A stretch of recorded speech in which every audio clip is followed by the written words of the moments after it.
अधिक मास म्हणजे काय? नमस्कार, मी डॉक्टर समीर दातार. एक सौर वर्ष म्हणजे पृथ्वीला सूर्याभोवती प्रदक्षिणा घालायला लागणारा वेळ, जेव्हा सूर्याचं राशी संक्रमण होतं. एक चांद्र वर्ष म्हणजे 12 महिन्यांचं, जेव्हा चंद्राला पृथ्वीभोवती प्रदक्षिणा घालायला लागणारा वेळ तो. एक चांद्रमास 29.5 दिवसांचा असतो आणि एक चांद्रवर्ष 354 दिवसांचं. म्हणजे 365 दिवसांचं सौर वर्ष आणि 354 दिवसांचं चांद्रवर्ष. आता याचं महत्व काय? आपल्या हिंदू संस्कृतीत आपण तिथीनुसार व्रतवैकल्य आणि सण साजरे करतो.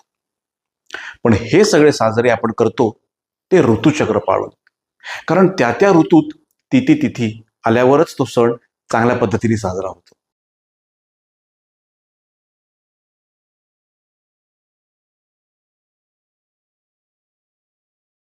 तर आता ह्या दोन्हीचा मेळ घालण्याकरता एक सौर वर्ष जेव्हा संपतं त्याच्या 11 दिवस अलीकडे एक चांद्र वर्ष संपलेलं असतं. म्हणजे 365 दिवसांनी एक सौर वर्ष संपतं, तेव्हा 354 दिवसांनी एक चांद्र वर्ष संपलेलं असतं.